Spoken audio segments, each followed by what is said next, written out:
laying down ceramic tiles, each measuring 4x4 inches, in a 10x12 kitchen demanded considerable effort. Ronnie Jackson meticulously applied adhesive to each tile before carefully aligning it with the previous one. Ensuring proper alignment, he nodded in satisfaction, recognizing that even minor deviations in millimeters could jeopardize the project's success. Given Eccles' renovation and remodeling's commitment to 100% satisfaction, Ronnie ensured every tile was flawlessly installed before proceeding. Sensing the completion of a row, Charlotte, Ronnie's wife, contacted Eccles on Ronnie's behalf. Answering the call, Ronnie prepared to begin the next row, already reaching for the box of tiles. The days when Charlotte greeted him warmly were gone. Her inquiries had become curt and impatient. Charlotte asked when he would be done. Ronnie assessed his progress and estimated it would take him about 3 hours in Pritchard's kitchen. After hearing his response, Charlotte ended the call abruptly, leaving Ronnie feeling pressured to hurry up. Despite his eagerness to finish quickly, Ronnie compelled himself to work with deliberate precision. Amidst his tasks, thoughts of his wife, with whom he had shared over 2 decades, lingered. Ronnie's acquaintance with Charlotte began at Eccles' renovation and remodeling, where he first encountered her during his early days on the job. As Charlotte entered John Eccles' office, apologizing for her academic shortcomings at John W. Dawson High School, Ronnie observed her stout figure and long, wavy hair. Though distracted momentarily, he refocused on the array of hand tools in John's shed, only to be reminded sharply by John that Charlotte was his daughter. "Yes, sir," Ronnie responded, resisting the impulse to shrug apathetically. Sensing her father's reluctance for her to engage with his new employee, Charlotte adopted a habit of smiling flirtatiously and greeting Ronnie whenever they crossed paths. Ronnie remained courteous towards her, but didn't encourage her attention. "You understand, right?" John admonished Ronnie. "I don't want you chasing after my daughter, got it?" "I'm not pursuing your daughter," Ronnie replied honestly. In truth, 21-year-old Ronnie found 17-year-old Charlotte Rayner Eccles nothing more than a nuisance. She carried at least 50 extra pounds, struggled with severe acne, and possessed qualities that Ronnie found particularly unattractive. Additionally, he considered Charlotte to be quite immature. "Hey, Ronnie," Charlotte said coyly one day as Ronnie and another Eccles employee were unloading their equipment after a long day. "Uh-huh," Ronnie said, struggling with an unopened bag of quick-drying cement. "Listen, I turn 18 on Saturday." Charlotte leaned forward, granting Ronnie an unhindered sight of her blouse's front. "That looks nice," Ronnie remarked. "Happy birthday," another coworker chimed in with a smile. "So, Ronnie, what's my birthday present?" Charlotte playfully inquired. Close your eyes," Ronnie proposed, dragging his bag to the pickup truck's rear door. "Sure thing," Charlotte giggled. "What do you see?" Ronnie asked, tossing his bag into the vehicle. Nothing," Charlotte replied. "This is your gift. Happy birthday," Ronnie announced, dragging the bag of cement towards the barn. Lois Eccles compelled John Eccles to invite Ronnie Jackson to their home for Charlotte's birthday celebration. A medical store in Dolans, Utah sold Ronnie a lovely birthday card, while a pawn shop in Fairway, Utah provided him with a beautiful silver bracelet for $20. Lois pressured John into asking Ronnie to escort Charlotte to the prom.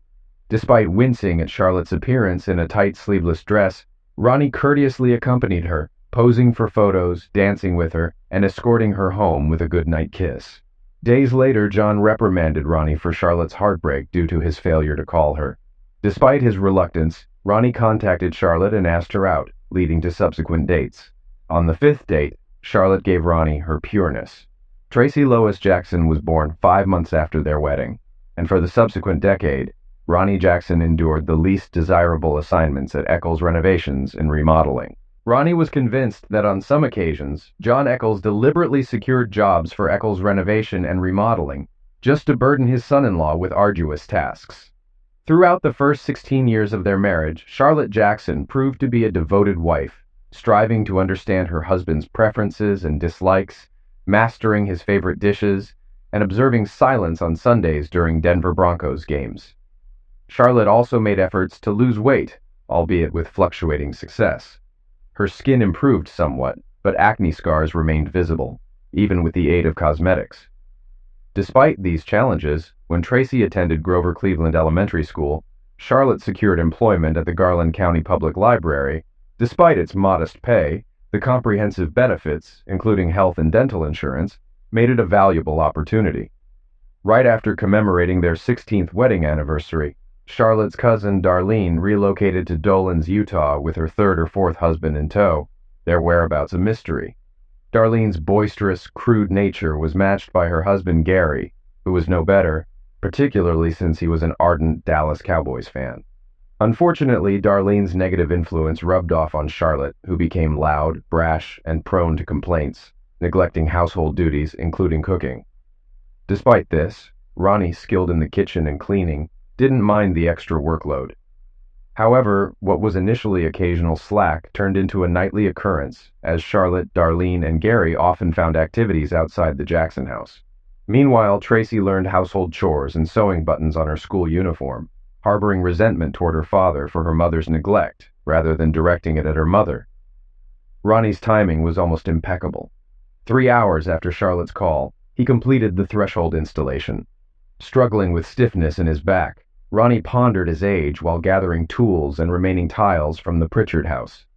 Contacting Joan Eccles, Ronnie winced at the man's slurred speech, a result of a near-fatal blow that left him recovering slowly. John suffered a massive stroke shortly after his wife Lois disclosed her breast cancer diagnosis. Despite Lois's double mastectomy and radiation treatment, she remained burdened with caring for her husband, Dennis Eccles, aided by their sons Brian and Paul, along with Ronnie's assistance when necessary. Charlotte, the family's sole daughter, remained her mother's constant companion, driving her to Fairway Hospital and offering comfort during her moments of pain. Despite Lois's passing, John appeared reluctant to let go of life. Daily, he was wheeled into the office, cursing his useless left hand as he attempted to type on his computer keyboard. Afterwards, Dennis, Brian, or Paul would drive John home. Ronnie informed John over the phone that he was leaving Pritchard's job, and it was finished. John responded with grunts, barks, and wheezes. Back home, Ronnie savored the aroma of his favorite meal: pork chops, mashed potatoes, and French-cut green beans. After John suffered a debilitating stroke, Charlotte put the Jackson family on a heart-healthy diet. Despite losing 40 pounds on the diet, Charlotte remained overweight. Ronnie accused Tracy of going to Brigham Young University solely to avoid Charlotte's bland cooking, a claim Tracy didn't dispute. While Charlotte was busy at the stove, Ronnie leaned in for a kiss, but she waved him away and pinched her nose. Ronnie tossed his clothes into the hamper and washed away the sweat from his tired body. This work was tough enough when he was 21, and at 43, it strained his capabilities and didn't benefit his health. However, Dennis, Brian, and Paul paid no heed to his struggles. With mounting medical bills from John Eccles' rehabilitation, they claimed there was no money in the budget to hire help. Drying himself off, Ronnie ignored the reflection of a fit man in the foggy mirror. Clad in a t-shirt and shorts, he went downstairs just as Charlotte was setting his plate. "For dessert, we've got hot apple pie," Charlotte announced, placing a frosted mug and a can of beer before him. "Oh my God," Ronnie exclaimed inwardly, feeling bile rise in his stomach. He recalled the last time Charlotte served him frosted beer, enjoying it on her 35th birthday, months before their 17th anniversary. As Tracy was out with friends, Charlotte poured Ronnie a beer in a frosted mug. He savored the taste of the cold drink until Charlotte interrupted, saying, "Darling, there's something I need to talk to you about." Ronnie remained silent as Charlotte spoke at length about nothing in particular. Eventually, Ronnie urged her to get to the point, as his beer was almost finished. Charlotte then revealed that Darlene and Gary weren't exclusive. They had an open marriage. She then asked Ronnie if he had ever considered being unfaithful. "Indeed, I am a man," Ronnie affirmed. "I was eyeing that girl Shelley at the gas station," he confessed. Charlotte retorted, "Shelley from the gas station? As if you'd ever stand a chance." "But I'm married," Ronnie added. "Sure, I think about it, but that's where it ends." "Did you think I'd take it further?" Charlotte pressed on. "Did you believe you could act without facing consequences?" "I can't, Charlotte," Ronnie stated. "We're married. We made vows before our family and friends." Finishing his drink, Ronnie got up, cleaned his mug, and said, "We pledge to be faithful, to forsake all others, including Shelley from the gas station." "We could renew our vows," Charlotte proposed. "No new vows?" Ronnie replied firmly, placing the clean mug in the cabinet. "Our original vows suffice. While Darlene and Gary may have an open marriage, we don't and never will." "But," Charlotte began. "No buts," End of discussion, Ronnie cut in, exiting the kitchen. Ronnie hoped that was the end of it. However, Charlotte revisited the topic twice more. Each time, Ronnie firmly declined. But honey, Charlotte persisted, it's a testament to our love. We trust each other enough for this. Annoyed, Ronnie retorted, do you even hear the nonsense you're saying? If you think I should let you cheat to prove my love, maybe I don't love you. Frustrated, when Charlotte mentioned an open marriage for the fourth time, Ronnie called her father. Charlotte watched the phone ring. Hello, John. How are you? Ronnie greeted. Charlotte's expression turned pale, realizing Ronnie was speaking to her father. Adding to her unease, Ronnie asked for Lois. Hey, Lois, Charlotte has something to share with you, Ronnie conveyed.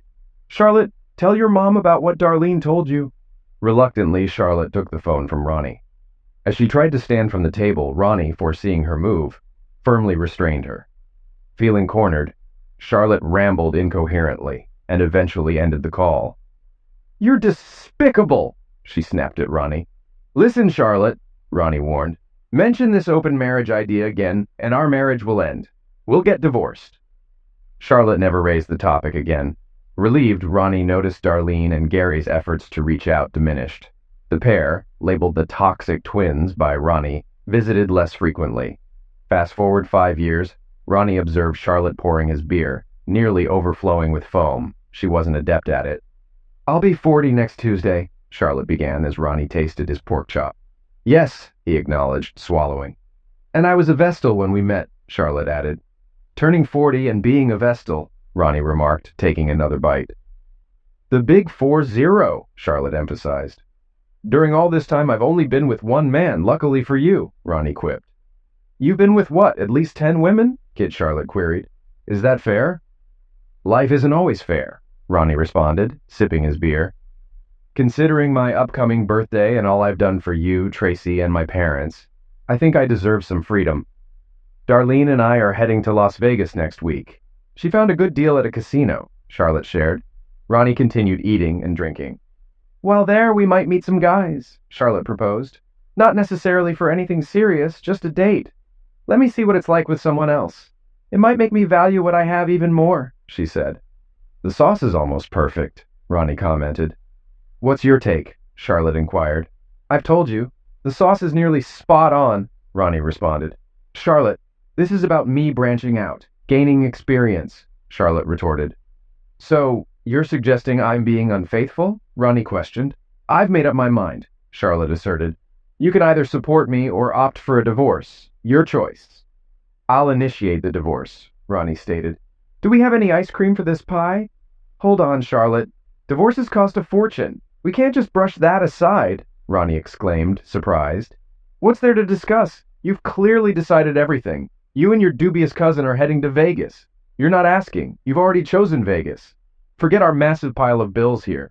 You're off to Vegas for your Big 4 celebration. And while you're at it, maybe a date? Even though you're married, you think that's okay? I either support your plan or face divorce, Ronnie said, pushing his empty plate away. Does this pie come with ice cream? It's just for 1 week, Charlotte defended. A week, a day, a minute. It doesn't change anything, Charlotte, Ronnie responded, slicing a piece of pie. Infidelity is infidelity, and I won't be married to a cheater. So, no ice cream. Maybe you can take Darlene, Charlotte proposed. Absolutely not, Ronnie chuckled. Charlotte, I wouldn't be with Darlene if she were the last person on earth. Ronnie tasted the pie, frowned in distaste, and said, Oh, wonderful. You used that aspartame stuff, didn't you? Pushing his plate away. Standing up, Ronnie wiped his mouth, exiting the kitchen. I'm seeing a lawyer tomorrow to start the divorce process, Ronnie declared, heading upstairs. Pritchard's job was done, and Dennis wasn't planning anything until he got the green light to rebuild the federal savings and loan. But Ronnie... You never listen, Charlotte interjected. Sure, Ronnie yelled from downstairs. You never heard me. I told you the consequences if you brought this up again. We're getting divorced. In their third bedroom turned home office, Ronnie powered up the computer. Though outdated, it still functioned and had internet access. After entering a search, Ronnie began looking for lawyers. He found Penny Barnes's online form and completed it. Shortly after, he received a call confirming an appointment with Penny Barnes. The next morning at 10, after Charlotte cleaned the kitchen, She went upstairs. Undressing, she got into bed undressed. When Charlotte pressed against him, Ronnie pulled away. "No thanks," he said, turning away. "Good night." Ronnie woke up at his regular time, 5:30 in the morning. Even though he didn't have work, he still rose at his customary hour. Quietly, he left the bed and softly closed their bedroom door. Descending to the kitchen, he brewed coffee and checked his email on his cell phone. An email from Penny Barnes's office detailed what he should bring to the 7 o'clock meeting. Ronnie debated having a second cup of coffee. Hearing Charlotte moving around upstairs, he chose not to make coffee for her. If she wanted some, she could make it herself. No, I told him, give it to me." Charlotte's voice came from her cell phone as she descended the stairs. Spotting Ronnie calmly reading news on his phone, she let out a shriek. She quickly ended her call and pocketed her phone. "Ronnie, what are you doing here?" Charlotte inquired. "I mentioned Dennis hasn't received approval to start rebuilding the federal savings and loan, so I'm free today," Ronnie replied. "The grass is too damp to mow, so I caught up on today's news. Did you hear Burns & Burns is considering a second location?" "You could have saved me some coffee," Charlotte complained. "You can ask Darlene to make you some," Ronnie replied, placing his cup in the sink. Penny Barnes, an attractive brunette, wore glasses that Ronnie suspected were just for show, to appear more intellectual and serious. Penny remarked, examining their financial documents. "You recently refinanced at 3.9%? My daughter's in her final year," Ronnie explained. "Plus, my in-laws had hefty medical bills. Their deductibles were sky high, then funeral costs. And Eccles was nearly bankrupt. A couple of projects went over budget because Paul failed to time the orders right." "Yes," Penny nodded, reading on. "So, Mr. Jackson, how will divorcing your employer's daughter impact your job?" "I plan to end the relationship," Ronnie responded, a hint of a smile appearing. "But Mrs. Jackson's position at the Garland County Public Library shouldn't be jeopardized," Penny speculated. By Friday, Dennis still hadn't gotten the go-ahead for the federal savings and loan renovations. Ronnie was at home completing renovations when Charlotte called. "What's this? What kind of scam?" Charlotte yelled as Ronnie picked up. "Oh, you have the documents," Ronnie remarked. "What's the issue with the first-floor bathroom? You mentioned something needs fixing, but honestly, I can't figure out the problem," Ronnie asked. "The lock is sticking," Charlotte replied. "We'll need to discuss this when I get home, all right?" "No, we've already had that discussion. Talking hasn't helped, especially when you seem more inclined to heed Darlene over your own husband. So I'm done talking," Ronnie stated firmly. "All right. I see what's going on. Got it. Goodbye." "But I don't want a divorce," Charlotte lamented. "And I don't want to be married to an unfaithful person," Ronnie shot back. "Anything else?" "No. Goodbye then." Ronnie declined Charlotte's subsequent call. When John's number flashed on the screen, Ronnie set down his screwdriver and answered. "Hello?" Ronnie greeted. John erupted with a mix of frustrated sounds and exclamations. Ronnie was surprised at the range of swear words he could discern as his father-in-law pressed for details about Ronnie and Charlotte. "It's pretty straightforward, sir," Ronnie began. "Darlene and her spouse practice an open marriage, and they influenced Charlotte to consider it too. I made it clear I'm not interested in that." Amidst another emotional outburst from John, Ronnie continued. "Your daughter gave me an ultimatum last night, accept it or divorce. So, I chose divorce." John attempted to argue further, even resorting to emotional manipulation. "Sir, I appreciate your concern," Ronnie fibbed. "But with 3 sons and a daughter, this issue should be handled by them, not me. Besides, why would I want a business that's been losing money for 3 years?" Ronnie muttered to himself. Charlotte returned home with reinforcements. Ronnie anticipated this and remained silent as Darlene and Gary voiced their perspectives. "You see, Ronnie, since we're secure in our marriage," Gary smirked, "Darlene can maintain friendships outside of it. I mean, as long as she returns to me, right?" Darlene added. "And we share everything. No secrets. It's brought us closer." "Well, that certainly brings clarity," Ronnie remarked. Charlotte, Darlene, and Gary smiled in response. "Actually," Ronnie corrected, rising from the couch, "after our divorce, Charlotte, feel free to share your life and inner world with whomever you choose." "Oh, what's this?" Gary smirked. "So just because you feel inadequate, Charlotte should suppress her own talents and desires?" Ronnie flashed a grin, revealing all his teeth. He then strolled to the living room exit, facing the stairs. "If believing that makes you feel better, go right ahead," Ronnie said, departing the room once more. That night, Charlotte attempted to initiate closeness. "Rest up, Charlotte. You've got a busy day ahead, don't you?" Ronnie said with a grin. As was his routine, Ronnie woke at 5:30 and left the bed. He no longer concerned himself with closing their bedroom door, indifferent to whether his early movements disturbed Charlotte. Descending the stairs, he brewed coffee, sipped it while perusing the news on his phone, and found himself scoffing at national headlines. These politicians really should live by their own standards. Lifetime perks? Forget it. Try living on Social Security. Private health care? Nope. Here's the same insurance they've mandated for everyone else. At 11, Gary knocked on the door. Ronnie answered, and Gary attempted to enter. Ronnie's firm hand halted Gary's eager advance. "What's up?" Ronnie inquired. "I'm here to pick up Charlotte for the airport," Gary explained, making another attempt to enter. "I'll inform her you're here," Ronnie said, nudging Gary back and shutting the door, returning to his recorded sitcom. Shortly after, Charlotte descended the stairs with her suitcase.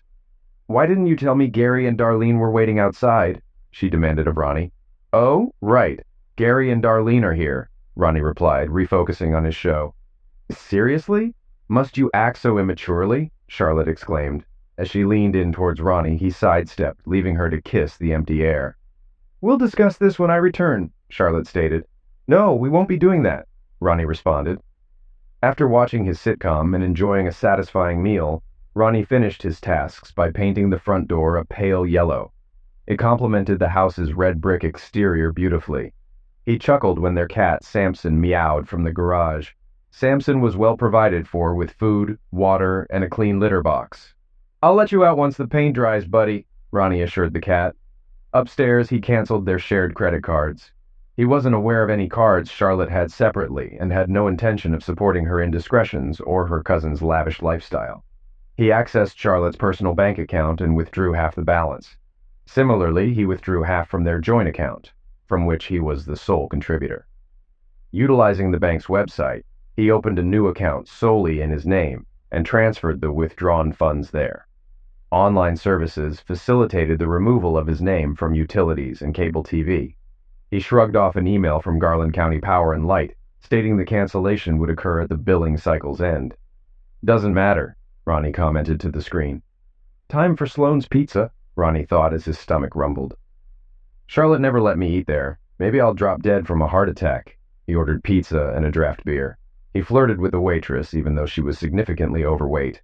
She smiled, tapping his wedding ring with her long nail. Ronnie glanced at the ring, his mood souring. He thanked her, left a tip in his truck, and departed. After considerable effort, Ronnie removed the ring, placing it in the console cup holder. "Forever love, huh, Charlotte?" he mused aloud. "Guess that ended today." His truck signaled low fuel. At the gas station, he initially chose $10 worth, but decided to fill the tank completely. "Filling 22 gallons sure takes time," Ronnie commented as the pump continued to gurgle. He visited a nearby convenience store and found Budweiser beer. While walking past another set of refrigerators, he noticed containers of ice cream. He picked up a pint of strawberry ice cream and brought both items to the counter. Shelley was no longer working there. She had gotten married, much to the disappointment of Ronnie and many other men who frequented that gas station just to see her behind the counter. However, Shannon Carlyle, a petite brunette now working there, was almost as attractive as Shelley. Ronnie grinned as Shannon stepped onto a milk crate she had placed by the cash register. On a previous occasion, he had asked her height, to which she sharply responded, "I'm 4 feet 8 inches tall." "How short are you?" Ronnie quipped. Her eyes widened momentarily, then she burst into hearty laughter, brightening her already pretty face. From then on, she affectionately referred to Ronnie as Shorty. "Your wife out of town, Shorty?" Shannon inquired, observing his purchases. "My wife is gone for good," Ronnie replied. Shannon glanced at Ronnie's left hand, then met his eyes. After studying his face briefly, she asked, "So where are you taking me on our first date?" Brushing her thick brown hair back with her hand. "Shannon, as lovely as you are, why would you want to date an old guy like me?" Ronnie questioned. "That's about 7 inches," Shannon remarked, bagging Ronnie's items. Charlotte's 40th birthday was on Tuesday. On Wednesday, their daughter Tracy called Ronnie. "Ackley's renovation and remodeling," Ronnie answered. "Dad, yesterday was Mom's birthday," Tracy informed him. "Yeah, so?" Ronnie responded, scratching his stubbled face. "Why didn't you call her?" Tracy pressed. I didn't want this, Ronnie sighed. I just didn't, kiddo. Why? Tracy persisted. You'll understand soon, Ronnie replied. Your mother believes that now that she's 40, she should be with other men. What? Tracy exclaimed. What do they teach you in school? Ronnie retorted. She's married. Married women don't date other men, Tracy clarified. Oh, that's so old-fashioned, Tracy laughed. Goodbye, Tracy, Ronnie said, ending the call. 10 minutes later, Charlotte's number appeared on Ronnie's phone. Despite recognizing the caller, he answered, Eckley's Renovation and Remodeling. Hi, Ronnie, Charlotte greeted firmly. So, how's being a 40-year-old? Ronnie quipped. This isn't a joke, Ronnie, Charlotte snapped. I agree, it's not funny, Ronnie conceded. And thanks for canceling the credit cards, Charlotte added. You're welcome, Ronnie responded. Anything else? My birthday was yesterday, Charlotte mentioned. Why didn't you call? Ronnie questioned. I didn't want this. Maybe whoever you're with would have wished you, Ronnie suggested. Grow up, Ronnie, Charlotte retorted. Really, Charlotte? Adults honor their commitments and respect their vows, Ronnie stated. Who's Melissa Kalick? Charlotte inquired. Remember Melissa Strome? She married Lucy Kalick, the bank manager, Ronnie clarified. Regardless, she's employed at Gold Standard Real Estate now. I've got this adorable redhead. She's as charming as can be. On the bright side, she believes she can quickly find a buyer for our house, Ronnie shared. Buyer? Ronnie, we aren't selling the house, Charlotte exclaimed over the phone. Can you really afford to surprise me like this? We have to settle the second mortgage, as Melissa informed me. She might find a buyer, but will likely need to bring cash to clear that mortgage, Ronnie replied. We're not selling the house, Charlotte reiterated loudly. I've stored all your furniture at the EZ warehouse on Independence Road, next to Chevrolet Place, Ronnie added. Unit 212. Your dad has the key. Oh, Lord, Ronnie, I need to get home. Charlotte's voice was filled with distress. Your dad couldn't fetch Samson, so I took him to Dennis's, Ronnie continued. Dennis? Oh, God, Dennis has those Dobermans, Charlotte exclaimed in terror. Shoot, I didn't consider that, Ronnie chuckled. No wonder he was keen on adopting that cat. Ignoring his wife's pleas, Ronnie ended the call. Leaving the phone on the kitchen counter, he headed upstairs to surf the internet. He heard his cell phone ring, but chose to ignore it. And maybe your mom's new boyfriend can cover his final school year, Ronnie muttered. Why don't you check for a scholarship for students with a GPA of 2.1? Because with that attitude, it's tough to expect your dad to finance your education, he retorted. After shutting down the computer, Ronnie shaved, removing 3 days of stubble carefully. He then took a hot shower, got dressed in jeans and a t-shirt. The computer was in the pickup truck's cab, behind the passenger seat. As his final act, Ronnie discarded his cell phone in the trash and wheeled the trash can to the curb. Going to miss you, Herman Vogart, a neighbor, greeted Ronnie on the street. Vogart, you won't do this, Ronnie laughed, shaking Herman's hand. The most we spoke was when you griped about Tracy's boys blasting their music. It's tough getting neighbors to give you space. Ah, man, Herman sighed. You were the ideal neighbor. Never borrowed stuff, never asked me to feed your cat or collect your mail during vacations. I bet the next folks will be all over me. You brought it on yourself being so friendly, Ronnie remarked. The trash can's ringing, Herman pointed out. Mind your business. It's probably some critter, Ronnie smirked, shaking Herman's hand again.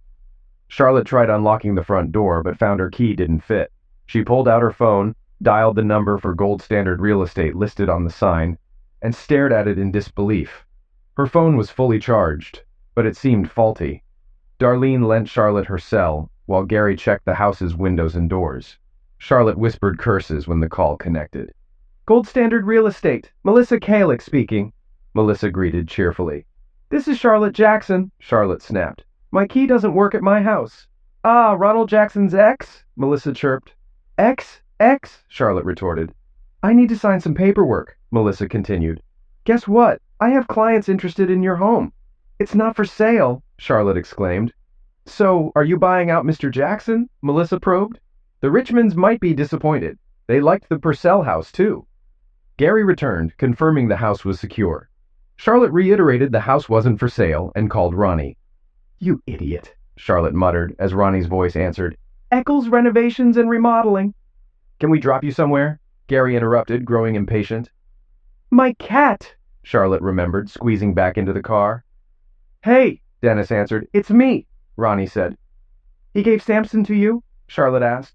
With poppy, olive oil, and blue tool around? They'd shred that cat, Dennis snapped. No, Dad has him. You need to get him. Dad's physical therapist is allergic. Thank goodness, Charlotte sighed. Thanks, Dennis continued. Ronnie's disappearance almost bankrupted us. I secured a federal loan but had to let Fremante take it because none of us can lay ceramic tile. Uh-huh, Charlotte interrupted. Who else are you calling? Darlene snapped as Charlotte dialed her dad's number. Don't you have unlimited? Charlotte asked. Nope, 1,000 minutes monthly. Mr. Football used most, Darlene replied. Last call, Charlotte assured. John angrily agreed to let her come over. Gary drove them to John Eccles' house. Darlene and Charlotte hugged, and Charlotte headed inside. How was it? Gary asked Darlene as she got in the car. Disastrous, Darlene sighed. Who'd want her? Not with you around, Gary joked, watching Charlotte enter. Any money from her? Darlene inquired. Almost, Gary said, pulling out. Ronnie's such a pain. Can you hear me? Darlene sounded frustrated. He canceled her credit cards. She used her debit, Gary explained. ATMs are everywhere, Darlene pointed out. She got about $10, Gary muttered. We need gas, Darlene stated. With ATMs and the internet, she's fine, Gary reasoned. Unless your football-obsessed hubby isn't hogging minutes, Darlene retorted. Here's $20, Gary handed Darlene. She went online, Darlene concluded. What's the connection to ATMs? Gary inquired as he steered into the gas station. Charlotte noticed Ronnie covered half her bill. Just grab $10, all right? We still have the electricity bill to cover unless you've settled it already, Darlene suggested. Gary nodded and entered the adjoining convenience store. Darlene observed Gary glance at the beer cooler and then honked the car horn. Gary shot her a disapproving look through the store's window, but proceeded to the counter. I was only getting one can, Gary claimed upon his return. Just one? Darlene retorted. When was the last time you settled for just one can? Gary mumbled. Hey, isn't that petite lady new here? How come she has such prominent chest? Gary commented. She's petite, so her chest seemed larger in comparison, Darlene corrected. Let's get that gas, Gary urged. Fine, Darlene responded reluctantly. Amidst their argument, Charlotte endured her father's furious monologue.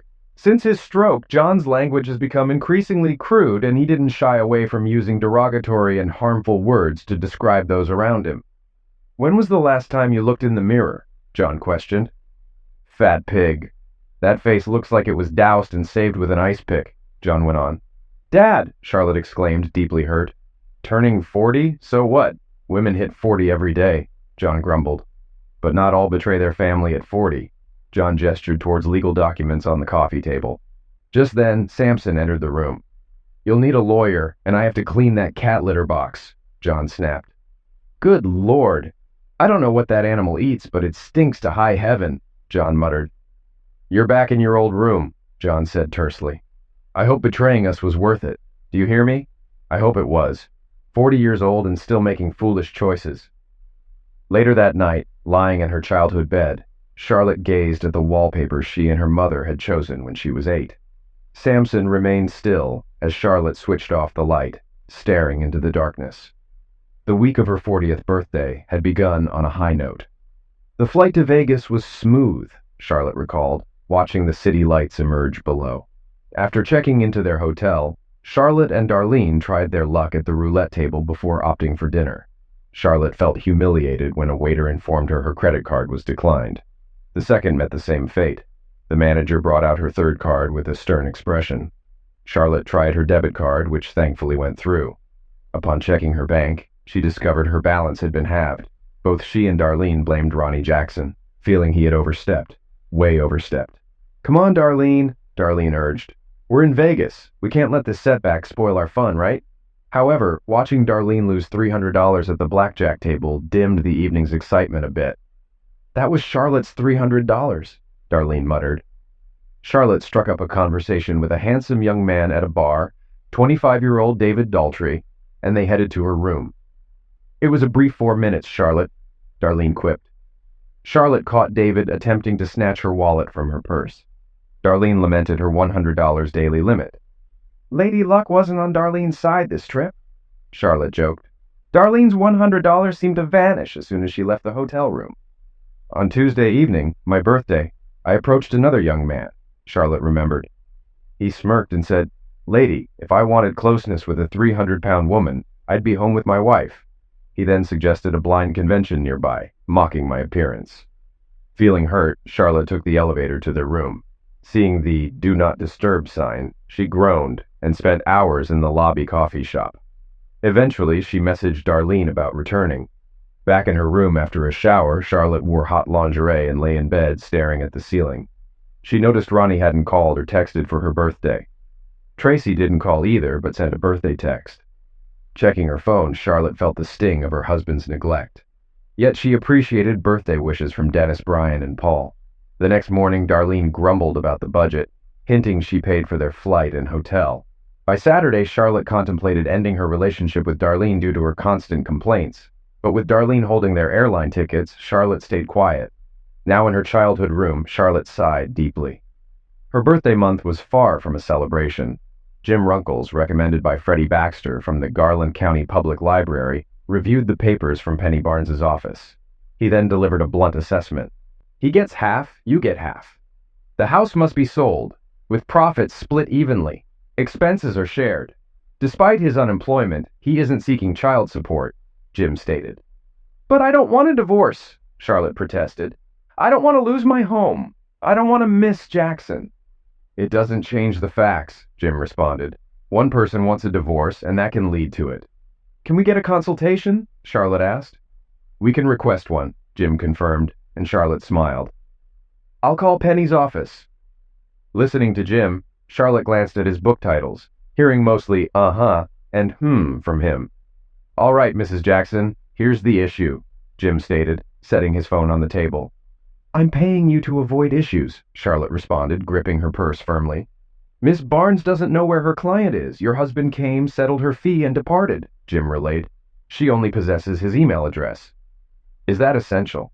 "It's her sole means to reach him. And no, she won't disclose the email. It's protected by attorney-client privilege," Jim clarified. "Oh," Charlotte murmured, settling back in her chair. "Ronnie informed Miss Barnes that henceforth your daughter will cover her tuition and dorm costs," Jim added. He mentioned something about initiating new traditions. "Do you grasp what he's implying?" Charlotte inquired. "No," Charlotte whispered. "But I suspect Tracy might." Charlotte bypassed her 41st birthday, dressing for work and leaving her room. John remained absorbed, hands limp on his lap, when his daughter planted a kiss on his cheek. "Anything you need before I head out?" Charlotte queried. "No," John mumbled. "All right, I'll depart. Take care of Samson, all right?" Charlotte endeavored to inject cheer into her voice. "Everything's fine. My two main guys will be good. Got it?" John responded, his words interspersed with grunts and barks. Charlotte commuted to work, following her familiar route from her dad's residence to the library. Her phone buzzed, but she waited until parking to check. "Happy birthday!" flashed on her screen. "Thanks, Tracy," Charlotte responded flatly. "Thrilled for my birthday. Just brimming with joy." Still, she acknowledged Tracy's greeting. Despite shedding 25 pounds since turning 40, Charlotte's transformation went unnoticed. She felt overlooked since Ronnie's departure. Shortly after Ronnie exited, Charlotte discerned the nature of Darlene and Gary's open marriage. Financial constraints bound them, leading to a loveless coexistence in a trailer as mere roommates. Darlene and Gary lacked affectionate gestures. Charlotte recalled Ronnie's warmth and kisses, especially after she cooked him a meal. However, after announcing her solo Vegas trip for her 40th, Ronnie's affection waned. Their last encounter ended with Ronnie evading her kiss. An hour post Tracy's text, Charlotte's phone rang. Reading a message from her boss questioning her tardiness, she disembarked from her car, dazed, and approached her workplace's rear entrance. Tracy received a thank you text from her mom for the birthday wishes, followed by a picture of a brown-haired little girl gazing back at her. Antoinette Barbara Jackson, weighing 6 pounds, 4 ounces, and measuring 17 inches, checked a text from her father's phone. Tracy found it ironic that her mom and younger sister shared a birthday. She doubted her mom would see the humor, or if her dad even remembered. "Is this Shannon Parquet? Becky McMahon here," a brunette stated over the phone. "We offer carpets, tiles, hardwoods, and laminate flooring." "Hey, Shorty," a voice teased on the line. "Pardon me," Ronnie Jackson told a couple choosing hardwood floor colors. He signaled Bobby to assist them and picked up the call. The man nodded and approached the couple. Ronnie moved to the wall phone and answered the blinking line. Scanning the trading floor, he listened attentively. He awaited news from Samuel D. about securing an exclusive flooring contract for the developer's projects. "Listening, Shorty," Ronnie greeted. "Guess what, Mr. Shorty?" Shannon's voice teased. "Looks like you and your 7 inches are making me a mom again." "Shannon, really?" Ronnie exclaimed in surprise. "Tony's still in diapers and we're expecting another?" Shannon giggled on the other end. "Where are you?" Ronnie asked. "Just left Dr. Pruitt's," Shannon replied. "Hurry over," Ronnie urged. "We're celebrating at the Stone Grill." "All this talk about my figure is why we're in this situation," Shannon chuckled, pushing Tony's stroller from Alliance Square Medical Center into the Texas heat. At 4'8", she brushed her hair back and scanned her surroundings, always cautious due to her height. She faced the sun and smiled. When Ronnie told Shannon Carlyle he was leaving the gas station, she questioned his destination. Ronnie paused. "Why?" he asked. "So I can forward my last paycheck," Shannon quipped, stepping off her milk crate. "Heading somewhere warm? I'm already snowed in." "Shannon, what's a stunning girl like you doing with an old guy like me?" Ronnie teased. Ready to banter back, Shannon replied, "About 7 inches." Closing her eyes, she asked, "What color are my eyes?" "Dark brown," Ronnie answered. "I have a dimple." "On which side?" she queried, opening her eyes. "Left," he responded. "And when you smile, your right front tooth peeks out, slightly crooked," he added. "Why say goodbye?" Shannon questioned, moving from the counter. "Polly, I'm leaving." "I'm not sure," Ronnie said as Polly, hauling his 312 pounds, exited the warehouse. "Sure," Shannon grinned, taking Ronnie's hand. "Polly, I'm out." 2 hours left," Polly protested. "Feeling sick?" Shannon claimed. "Goodbye." "Ever been to Texas?" Outside Alliance Square Medical Center, Shannon whispered, "Ronnie, I love you."